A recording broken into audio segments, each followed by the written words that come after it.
No. That goja tu kanini niseme. Goja niseme initoke. Tafadhalini goja Rigiji apewe heshima. Yeye ni mzee. Sawa, ni kusema tu Rigiji apewe heshima yake. Yeye ndiye amesimama na Wajiko ambaye ako pale mashinani. Na ni vibaya sana ithuĩ ta nyũmba ya Mũmbi kuonaga Rigiji akĩrumwo nĩ anake anini.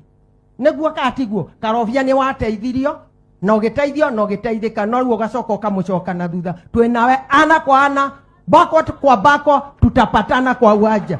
Thank you so much and God bless you. I don't fear and I don't give a damn. If we are not going to respect Rigiji, come what may, tutamenyana kwa uwanja. Mimi hadi niwacha kusimama nifuate huyu mzee. It is in order and it is in order. We must respect Rigiji. Amesimama na kabila zote. Sifuna si Kikuyu tuseme ati ni Kikuyu. Mimi sio Sifuna. Kabila yote inasimama na Rigiji. Tuombe nchi hii. Nchi hii ni ya muhimu kuliko sisi wanasiasa.